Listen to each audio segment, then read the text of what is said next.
Welcome to the Better Angels State of the Union. We're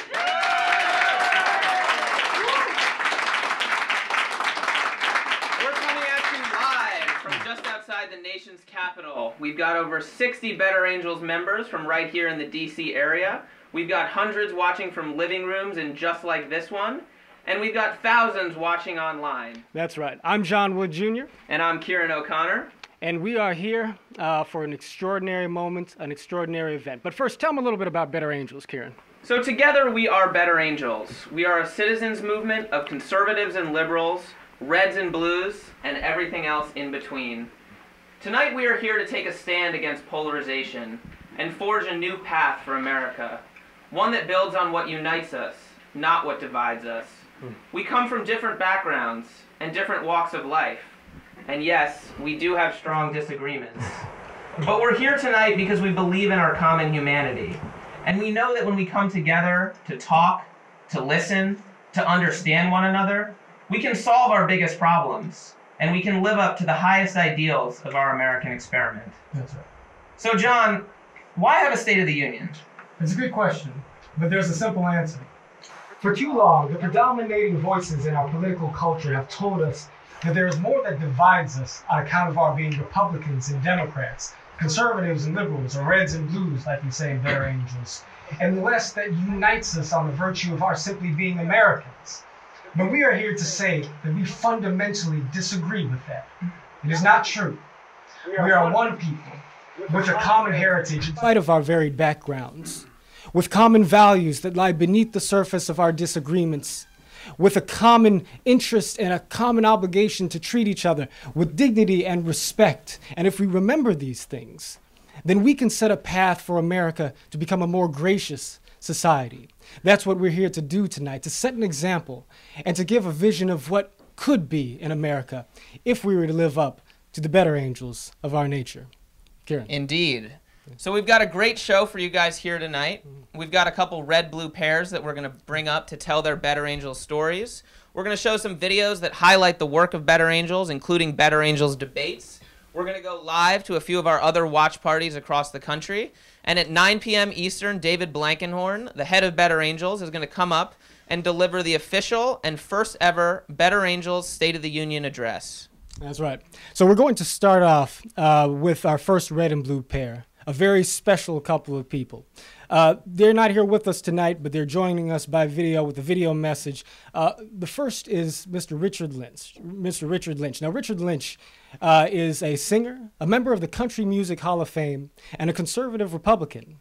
Then there's Peter Yarrow of Peter, Paul, and Mary, the voice of Puff the Magic Dragon, and a longtime liberal activist. Yeah, I used to love Puff back in the day. Both of these are extraordinary men who have extraordinary political disagreements. And yet they found common cause in Better Angels and in the work of depolarizing America. And so after we hear from them, we're going to see a short clip from the very first Better Angels workshop in South Lebanon, Ohio, back where the work of Better Angels was first born. But first, let's take a look and listen to Mr. Richard Lynch. Hi, I'm Richard Lynch. I'm a Tea Party supporter along with a Donald Trump supporter. I do and support Mr. Trump wholeheartedly. In 2017, I did a benefit concert for Better Angels along with Peter Yarrow. Peter Yarrow is a blue friend of mine. We don't see things eye to eye, but we are still friends. I do believe in Better Angels for the simple fact that America needs to be America again. This petty division, congressman against congressman, people against people, we got to get back to being an American versus the world and not Americans versus Americans. I'm all about Better Angels because I don't see anybody else doing anything better to help our country come together. I'm Richard Lynch, and thanks for letting me have this time. My friends, I'm honored to be part of this broadcast. And Richard Lynch, whom you just heard, indeed is a friend of mine. And he's taught me a lot. He and I really are friends. And we really disagree. And he's going to go on advocating for what he believes in, and so will I. But I embrace him. He's a good person. I'm a good person. And how we got there is the gift of Better Angels. We wound up singing "This Land Is Your Land" together. And that was emblematic of everything. Now, those of you who know where I'm coming from historically are going to say, what? Yeah, that's what happened. This land is your land. This land is my land. From California to the New York. You get the idea. Thank you, David Blankenhorn. Thank you, Bill Doherty. Thank you, David Lapp. All of you. This is great work you're doing. I'm with you totally.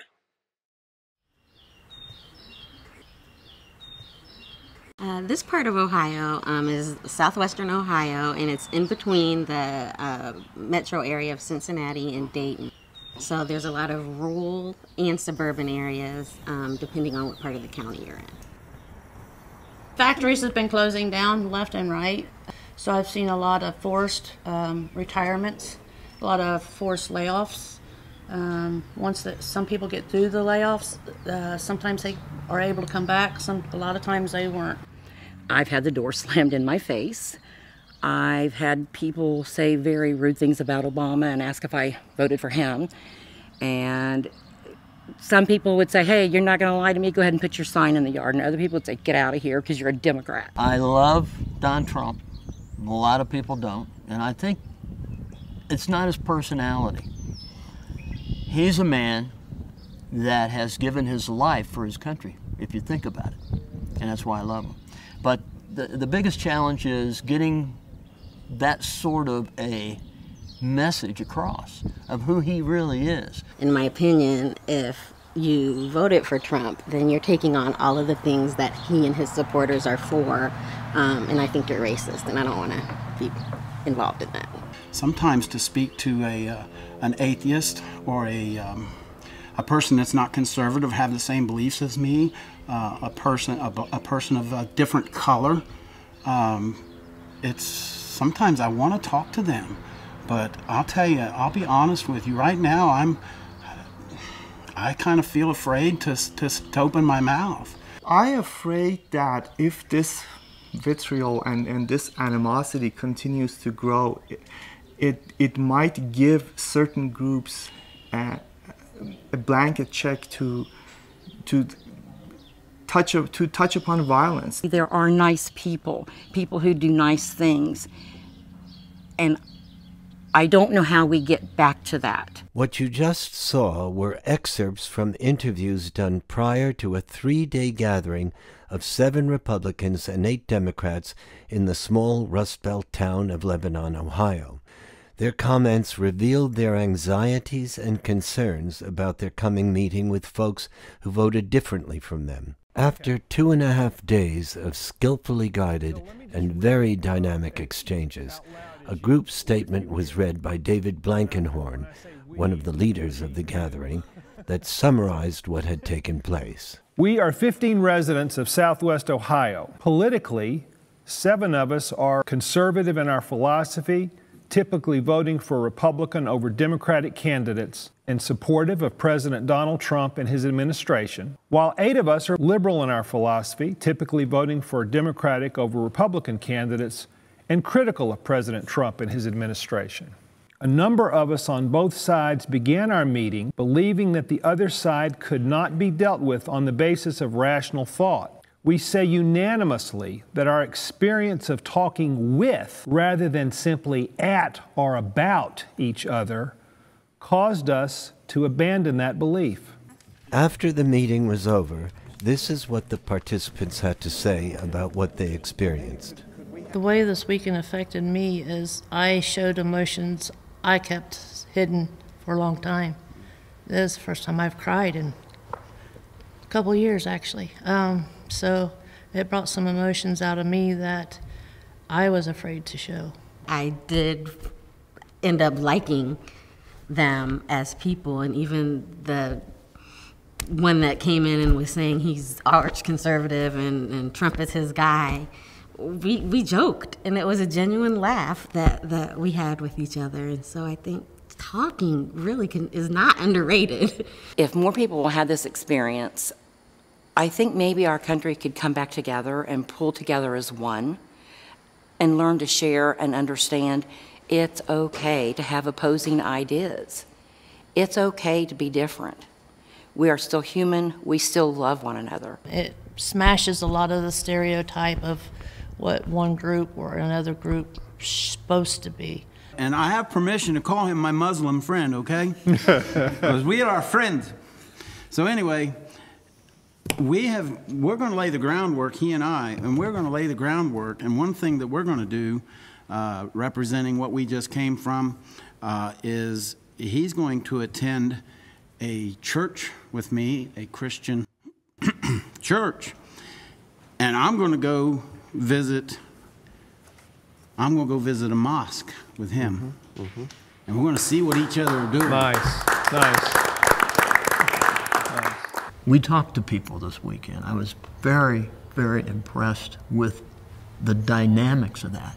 And if you did 20,000 of these across the nation, you would change the world.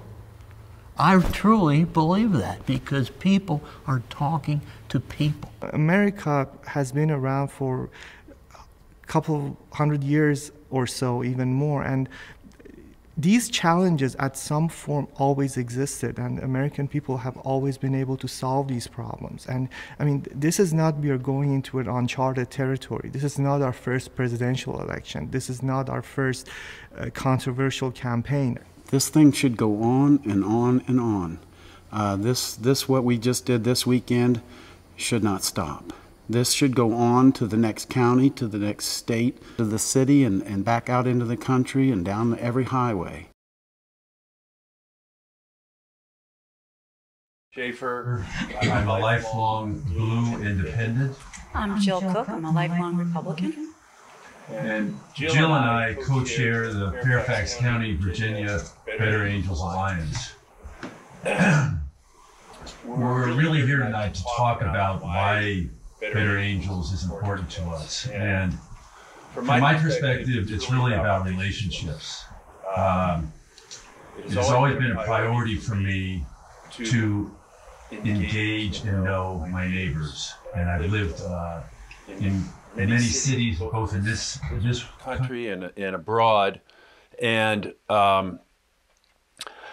knowing my neighbors regardless of their political persuasion, regardless of their religion, regardless of their cultural background, is important to me. And Better Angels has helped me be a better neighbor. I better communicate with my neighbors as a result of being involved with Better Angels and learning a lot of very good skills from that involvement. The other reason that Better Angels is important to me is because of Jill Cook and people like Jill Cook. Jill and I actually live very close to each other, but our paths would never have crossed had we not come together through the Better Angels Alliance. And we've been running the Alliance, managing the Alliance since October. We're a great team. We work together well. We like each other. We respect each other. And I think we're doing a great job. I think so too. And so knowing people like Jill Cook and learning from people like Jill Cook is ultimately what it's about. If we only hang out with people who sound like us, who talk like us, the fact is we lose some of the great opportunities in life. We lose the opportunities to engage with each other. We lose the opportunity to be challenged by others. And we lose the opportunity to learn from one another. Exactly. And I can tell you a little bit why I got involved. And again, like Kurt said, we never would have met, and we get along great. We're a great team. I have been involved in politics for a very long time. I have interacted with countless numbers of people. at very different levels, out in the field, in meetings, everywhere, at all levels, okay? And I was really tired of the anger and hate that was thrown at me and at other people. And I thought there's a better way to talk about the issues that are important to all of us. So when I was invited to my first organizational meeting right here in Donna's living room last year, I thought, this is great, you know? And I started attending meetings, and when, for various reasons, the initial 2 co-chairs of the Fairfax Alliance couldn't make it, couldn't stay on, Kurt and I were, lo and behold, selected. And I thought, wow, he's been great in meetings. We get along. I think we can do this. And we have had a really successful alliance. We do lots of fun things. So anybody out there who wants to join an alliance, if you're around here, join us. And if not, join across the nation. I want to say one thing. I'm a people person. I like to find reasons to like people rather than find reasons to dislike people. And I think Better Angels finds reasons to agree with people rather than finding reasons to disagree with people. And that is the beauty. And that's why we're doing this. So join us.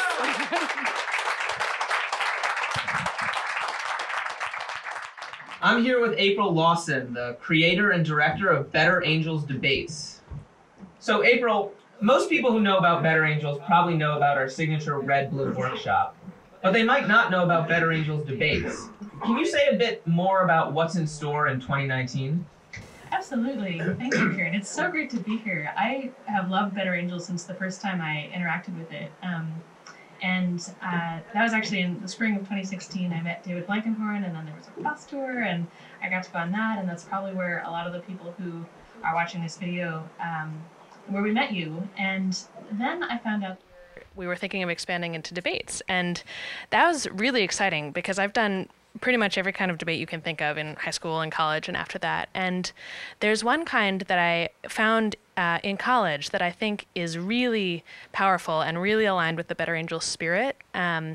It's a parliamentary style debate, but what's special about it is that most debates are about beating the other side. And this kind is about something really different. It's about everybody coming together and saying what you really believe, honestly, and seeking the truth together. And it's, you know, people express a lot of strong things, but what you know when you walk out is that everybody came there and they tried, and you come together, and there's good faith in it. You work hard to address a tough question together, and it seems really powerful for people to build relationships. Thank you, April. We are all very much looking forward to Better Angels Debates, and if you're out there and want to get involved, you can go to our website. You can sign up to host a Better Angels Debates. And now we're going to show a short video just to show a Better Angels debate in action. We've had periods in our history where we've been very polarized. But what's really interesting about this form of polarization that we have today is that it's not just one or two issues, it's every issue. This polarization is really ripping the country apart on so many different levels. So Better Angels wants to be a force for really going in a different direction. All of our goal is to come here and share what we think on a difficult topic. The #1 rule of this floor is that you will say what you believe. It really just began with a sense of concern about where the country was and wanting to do something that really was not being done, which is, can we talk with one another rather than simply at or about one another? That's very important. There are no teams here. We are a group of people, and we're trying to figure out what's true about this question. Better Angels debates are really interesting in part because they eliminate hierarchy. I'm looking for a speech in the affirmative. The moderator has clear rules about who gets called on and how long they get to speak and how many questions are asked, and everyone is equal. Is there a speech in the negative? It's really a collective search for what you think to be the truth of a situation, rather than trying to defeat your opponent.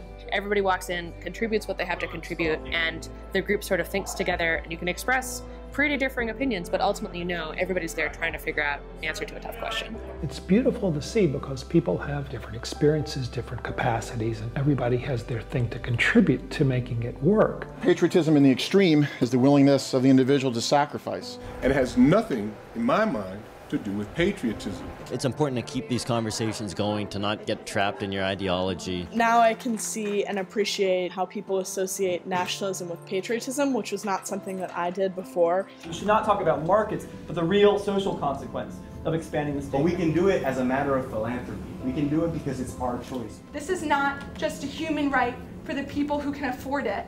That really attests to how sincere and thoughtful and natural the environment was, that I could find myself comfortable to participate in such a short period of time. I didn't feel like my opinions were going to be shut down or looked down upon.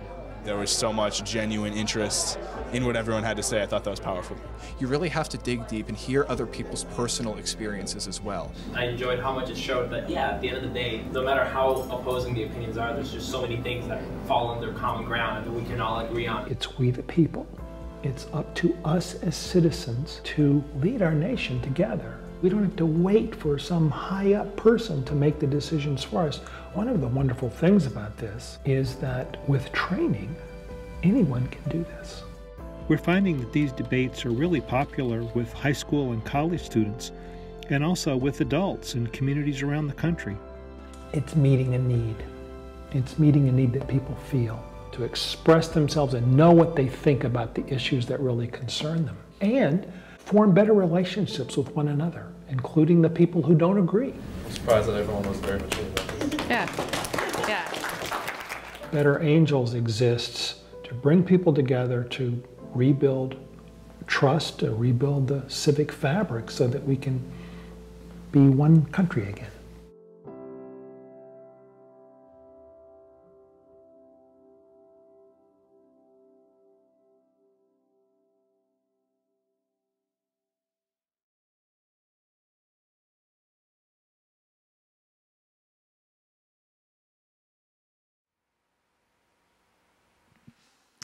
Hi, my name is Sarah, and political dialogue has been my life for the past 15 years. I grew up as a Democrat. I grew up in a Democratic home, and that was really the air that I breathed and the water that I drank, and that was just how things were.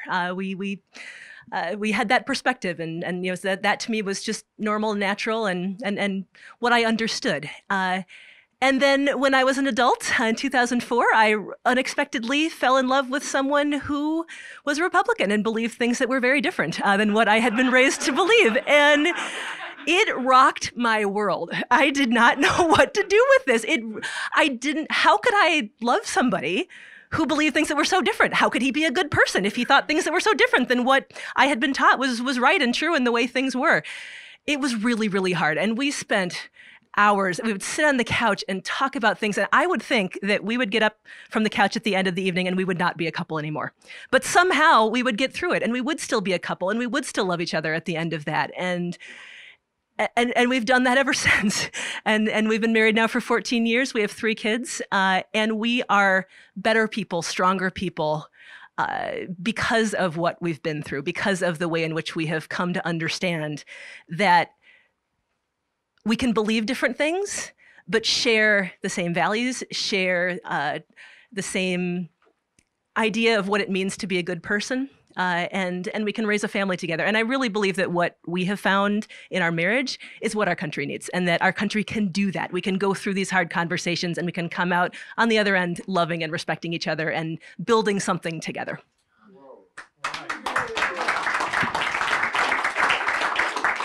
So Sarah got into Better Angels through personal reasons and personal relationships. And I had a similar upbringing to hers, but I found my way into Better Angels for more intellectual reasons rather than just interpersonal stuff. So I grew up in a very red family. My family's always voted Republican. We've always been pretty conservative in a lot of ways. And I was the kind of precocious high school kid, college kid, who somewhere in the middle of the way through college figured, wow, I'm going to figure out what the perfect conservative ideology for the 21st century can be. I'm going to figure out what exactly the best thing to think if you're a conservative is. So I started looking through all kinds of essays and started digging through all kinds of old dusty books and stuff like that, and learned a lot. Learned a lot. And over the course of time, I began to realize, wow, you know, I guess I'm really not as sure about some of the things I thought. are some of the things I think as I started off with. And I still feel a way. I still have opinions, but maybe I'm not as absolutely certain about the ways that I've been thinking about the stuff. Around that time, I discovered Better Angels and started doing some volunteer editing work because I thought it'd be a good way to learn some new ways about how to think about this stuff. And nowadays, I'm the editor of Better Angels' editorial media output, and I'm still trying to figure out what the perfect ideology is, or if there is one, how you can find it. So Better Angels has been a great intellectual thing, aside from just all the personal stuff that it really does help with in my life.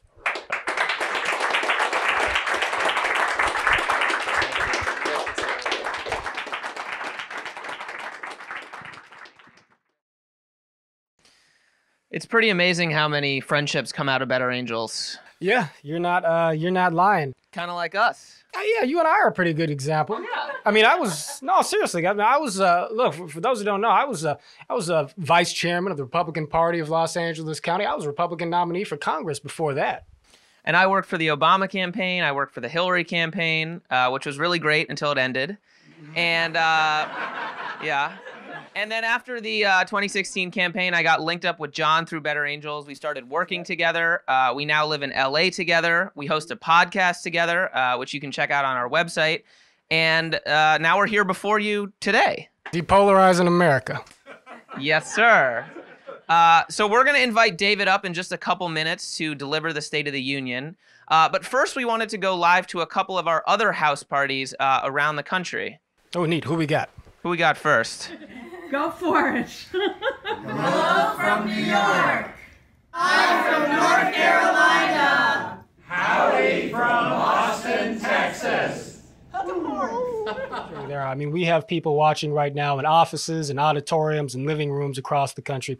And for everybody who has played a role, and there's so many people, but for everyone who we just would never have the time to name or to point out individually, we want to say from the bottom of our hearts and from the soles of our shoes, thank you for what you've done. Thank you for helping to make this a memorable experience, for bringing Americans together, for being a part of the Better Angels family. And if you're not a member currently, but you yearn to see a better America, please join us and be a part of the work that we're doing. And if you are a member, now is the time to dig in your heels. Let's get out there. Let's organize more workshops. Let's moderate more workshops. Let's host a debate. And ultimately, let's treat each other with love, respect, and empathy. There you go. And let's depolarize America. Yes, sir. So without further ado, we'd like to bring to the stage our lead organizer, Donna Murphy.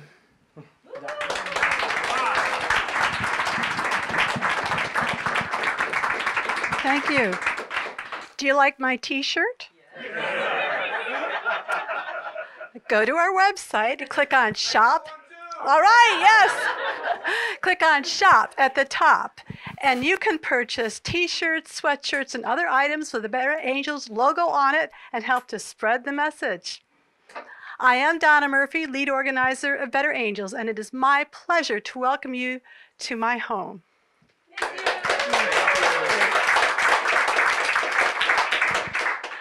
We get our name from the first inaugural address of Abraham Lincoln. We are not enemies, but friends. We must not be enemies. Though passion may have strained, it must not break our bonds of affection.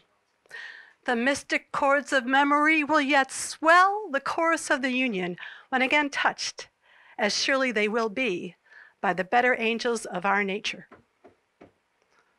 2 months after giving this glorious speech, the Civil War began. I ask you, in what direction would you now like our country to head? Your presence indicates that you would like to move in the direction toward more unity rather than less, toward being able to get along with each other, even when we disagree. I bring you now a man who leads in that direction. Better Angels President David Blankenhorn grew up in the deep red state of Mississippi. He then went to Harvard University in the deep blue state of Massachusetts. His varied life experiences enable him to see issues from a variety of sides.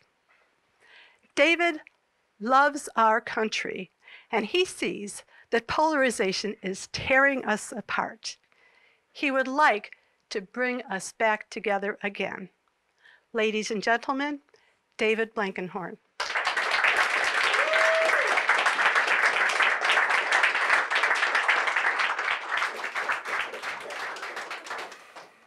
Thank you, Donna. Wow, it's such an honor to be with you tonight. Tonight's an important night, not because of a speech, but because of you, because of what you're doing here, because of what we're doing here in living rooms and civic spaces across the country. We're coming together across the political divide to establish a more perfect union.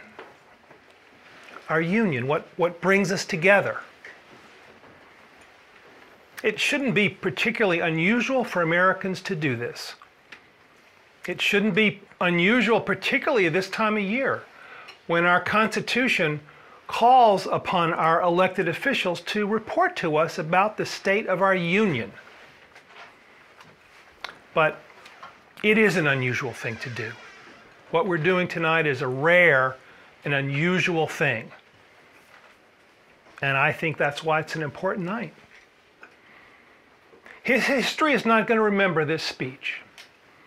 But history may remember what we do here. History may remember what we decide to do here about the responsibilities that we owe to ourselves and to each other, and how we're going to go from here in the months ahead to serve our country. So it's an important night. Look, we didn't come here to deceive ourselves. What's the state of the union? It's weak. What's the state of the divide? Our divisions are strong and getting stronger. We've kind of reached that point in our society where we view people on the other side of the political divide from us not only as misguided, but really as bad people, as threats. And we view them as people whose ideas are so alien and strange and dangerous as to be almost incomprehensible to us. How could decent people think this crazy stuff? That's where we are. So many of us today. So how did we get into this mess? How did we let things go so far into this kind of valley of rancor? Well, there are a lot of answers to this question, but for me, one of the most important answers is that, we're forgetting who we are. We're forgetting who we are. We're forgetting what brings us together as Americans despite our differences.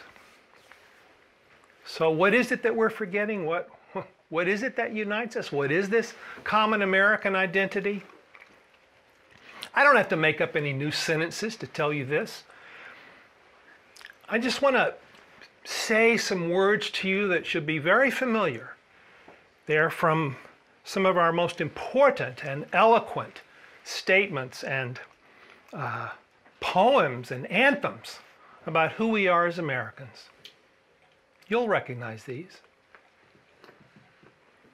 My country, 'tis of thee, sweet land of liberty, of thee I sing. Conceived in liberty and dedicated to the proposition that all people are created equal. With liberty and justice for all. I too am American. This land was made for you and me. Let freedom ring. Free at last, free at last. Thank God Almighty, we are free at last.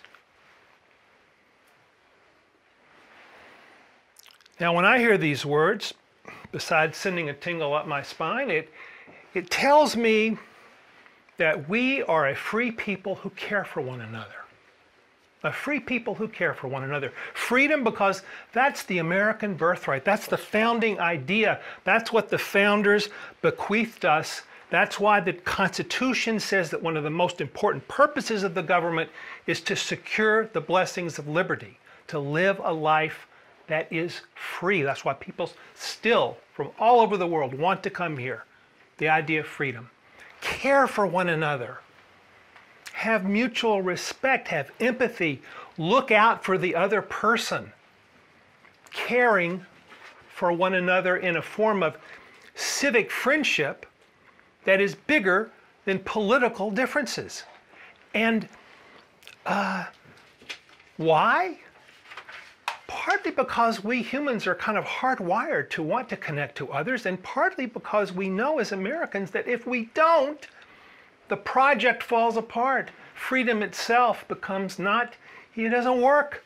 Things grind to a halt. James Madison said it beautifully.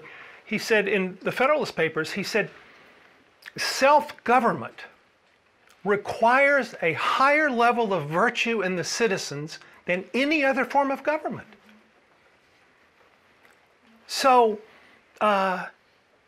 when we govern ourselves, it requires this virtue. Now, the virtue is just, I think, a kind of caring for one another, looking out for one another, recognizing each other's essential dignity.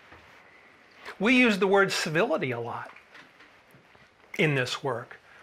And you know, I think one of the things we learned from Madison is that civility is not simply good manners appropriate to the circumstance. Civility is also the inward desire to do good to your opponent.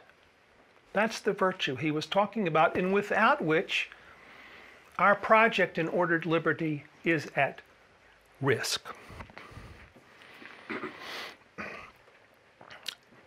Now, there are several really amazing things about this idea of who we are as Americans. Free people who care for one another. One of the most amazing things is that it is an idea. It's something that we think about each other. It's not based on fixed attributes like what color is your skin or how you pray or whether you pray. It's not based on sexual orientation. It's not based on ethnicity. It's not based on the language that your parents or grandparents spoke. It's based on an idea that is in here about what we owe to ourselves and one another who want to live in this certain way. We're one of the few countries in the world of which this can be said. Another amazing thing about it is that it's constantly expanding. Each generation renews this idea in its own way. You know, it's like a flickering flame was lit by the founders, and this flame is passed from each generation to the next. And the task of each generation is to make that flame burn brighter, to make its warmth extend more broadly, so that more of us can be included in that warmth of civic friendship. And so, the circle in 1787 was much narrower, much more restricted than it was in 1860 when we fought a great civil war over whether enslaved people would be allowed into the circle of friendship and warmth. And of course, today, the circle is broader still. And I think in the future we will find, if we remain true to ourselves, this idea of free people who care for one another will be continually deepened and expanded. One of my favorite poets is Langston Hughes. He put it this way: "Oh, I say it plain, America never was America to me. And yet I swear this oath, America will be." Now, when Langston Hughes wrote those words in 1935 in a little hotel room in New York City, he might as well have been reciting the words of the Pledge of Allegiance. He might as well have been singing the national anthem. So deep is this idea that we can be ourselves and more. We become more who we are. America will be. A final thing about this kind of identity, this kind of shared identity, is that it's not conservative, it's not liberal, it's not Republican, it's not Democrat, it's not red, it's not blue, it's both. It's both. So if you're a conservative and your North Star is the inheritance of that we cherish from the founders, the Constitution, the basic documents that guarantee us freedom, a free way of life, if that's important to you, what is meaningful about American identity to you, you've come to the right place. Here it is. My country, 'tis of thee, sweet land of liberty, of thee I sing. And if you're a liberal and your North Star is the desire for social justice and for greater inclusion, you've come to the right place. Here it is, it's right here. America never was America to me, and yet I swear this oath, America will be. There it is. There it is. Now, you know, I'm a little embarrassed telling you this because you know it. I mean, I don't think you'd be here if you didn't know it. I don't think you'd be watching around the country if you weren't already engaged in the process of remembering this, remembering who we are. That's why we're here. And you know, you've caught the spirit. And I see it every day. It's the most rewarding part of my work. I see this around me every day.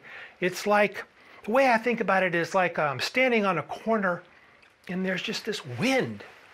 And I'm kind of going with it because it feels good. It feels like it's helping me, you know, go with others to the uplands. And it's not because I'm sitting there huffing and puffing trying to make the wind blow, or you are coming up with some clever ideas, but there is a yearning in the society to remember who we are and what we can be together. There's a yearning for this, and it feels like it's just this wind, and you've caught this wind, you've caught the spirit. I see it every day. It's so beautiful. Well, Donna Murphy, who you just talked to, goodness gracious, when I first met Donna, we talked about guns.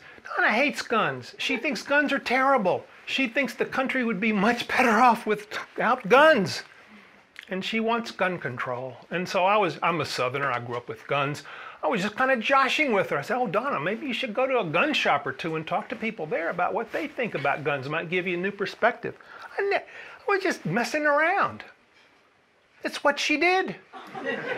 She put on a baseball cap and went and talked to some people at gun shops. And the most amazing thing is that today she is the lead organizer of Better Angels, and every day she talks to people who feel passionately about the Second Amendment. And she still wants gun control. And they still want to protect their vision of the Second Amendment, but they do so as friends and as people who can see the good in the other person's point of view, even if they don't agree with it. People who have an inward desire to do good to their opponents. And out there tonight, here's another amazing guy, Christian Sarabia, who is watching from Carroll Hall in Graceland University in Lamoni, Iowa. He's the head of the College Young Republicans. And with him tonight, same hall, same college, is the head of the Young Democrats, a great guy named Anthony Ginger. Together, they have brought together the Young Republicans and the Young Democrats. They formed a Better Angels Club at Graceland, and they're tearing off the roof. They're doing great work out there together. They don't agree, but they're trying to figure out how to do this a little bit better than perhaps their elders have done. And it's such a wonderful, wonderful thing to see. And it's not just Better Angels. We're just a little part of this thing. There are many, many groups around the country and individuals who are doing this kind of work.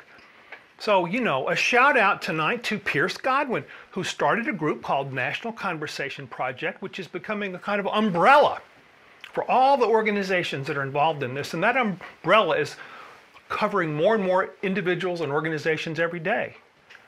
And a special, wonderful shout out to Liz Joyner down in Tallahassee, Florida, who started a group called Village Square. She started doing this years ago. She's the model for so many of us. She was doing this before it was cool, I promise you. And so it's wonderful. Wonderful people, a wonderful feeling of movement in the society. Motivated sometimes by a kind of heart sickness to how far we've gone in the direction of rancor, and then wanting to do something better. So, what's our agenda? Where are we going from here? What are we supposed to do with this wind, this spirit that we've caught? I want to just very quickly, as I close tonight, mention 3 ideas that I think are perhaps worthy of consideration. I can simplify them by saying, change ourselves, change our complexion, change the rules. Those are the 3. Change ourselves. Well, that's what we're doing. Every time we come together across the divide and speak with one another rather than at or about one another, every time we do that, that's the mission. Because we know from our Better Angels evaluation data, every time this happens, people walk out of those rooms less polarized than when they came in. So this citizen-to-citizen depolarization is the foundation of everything that all of us are doing. And we know that it's working for us. Has it moved the metrics in the nation? Has it changed the national survey data that show polarization that comes from places like the Pew surveys and the American National Election Survey? No, it hasn't. There are 300 million American adults out there, and we are only doing workshops now by the thousands. But we are figuring out how to scale this work. We are figuring out how to work together. More and more people every day are becoming involved. And so changing ourselves until we finally change enough of the citizens to change the national metrics on these numbers. That's a really important thing to do. Change our complexion. We don't look enough like the country we're trying to serve. We just don't. It's a weakness. One of these things is that we tend to be more upscale. We tend to be, most of our members, I'm speaking now of Better Angels, are college-educated people. I have 4-year college degrees. Some of you higher. Most Americans do not. Most Americans do not. And so if we want to look like the country we serve, we have to do much more to bring in working class, blue collar, low income people, not just as members, not just as an afterthought to invite to something, but in positions of real power and responsibility at every level of the organization. If we don't do that, we're not looking like the country we serve. We're also, at Better Angels, we have this red, we call it the Better Angels rule. We're supposed to be evenly divided between red and blue at the level of funding, board, staff, leadership, and participation in the program, which we do. We don't have nearly enough people who are strong supporters of President Trump. You saw some of them tonight. You saw my brother Richard Lynch. You saw Greg Smith and a couple of other people. We don't have enough. We don't look like the country we serve in that respect. So I'm just saying to Greg, who's out there, he would be here tonight if it wasn't for recovering from a health situation. I'm saying to you, man, it's on you. It's on you, and it's on other people like Greg and like Richard in the organization and other organizations to step up and show leadership on this. and it's up to all of us, but it's especially up to our conservative friends who support President Trump. We must make this change, or else we're kidding ourselves about the real possibility for depolarization. And so I don't think there's anything more important for any of us to do over the next months than to be serious about changing our complexion in this way. There are other things we need to do, especially at Better Angels, maybe elsewhere too. We tend to tilt a little male and white and old in our leadership.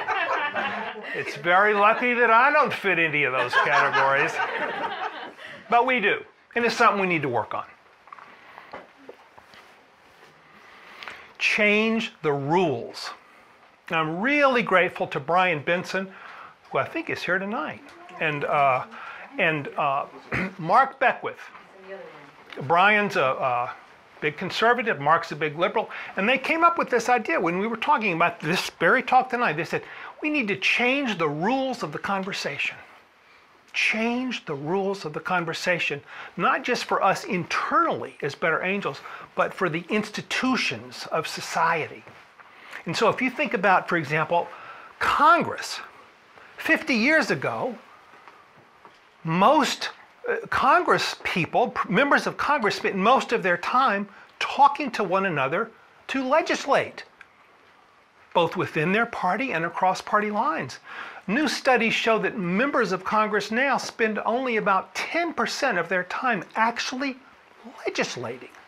The other 90% of the time is spent raising money and doing PR, which is the, adversarial, why I'm different than these terrible opponents. We can change there's nothing inevitable about this. The rules that govern Congress can be changed to encourage them to be more like what we do, where we talk to each other and try to work together in some ways. If you think about higher education, a lot of campuses, when you go to, are completely dominated by one political point of view. You go to a little Christian school somewhere in the South, where I grew up, it's a conservative dominated political environment. You go to an elite liberal school somewhere, it's almost entirely liberal philosophy that kind of governs things on the campus. These rules can be changed so that in the pursuit of knowledge, everybody gets a voice. Everybody gets to speak freely and with their full voice. This is something that can be done. In the media, good grief, is it really inevitable that all of the rules of engagement in the media have to bias toward rancor and accusation and vitriol and name-calling and lowest common denominator mudslinging and food fighting? Is it really necessary that this be the way our media operate? There's nothing inevitable about this. So we have to change the rules of the conversation, not just for ourselves, as we're already doing, but for the powers and principalities, for the institutions that really shape so much of our society. Now, this is very, very hard work. We're just beginning. In some ways, it's easier, or at least there's more direct, when it's ourselves that we're changing, our own attitudes about one another as citizens. It's harder when we think about changing institutions and how they operate, but this is the challenge for us. This is where we have to suit up here and figure out how to do this, because we will not depolarize America if we only depolarize ourselves. It has to be our institutions as well. So,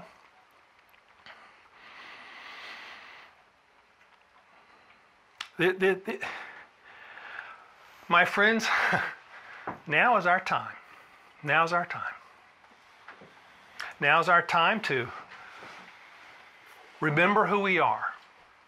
Now's our time to show America who we are and what we can be together. Now's our time to take that flame and make it burn brighter, so that all of us liberal, conservative, Trump, anti-Trump, red, blue, all of us have room inside that circle of warmth and civic friendship. All of us. And we'll do something very important for our country if we can do that. That's our mission. To use a word from my own tradition, that's our calling. And I believe we are called to do this. And we're going to do it seriously. We're going to do it together. We're going to do it with love in our hearts, and in a spirit of patriotic empathy. So thank you for listening.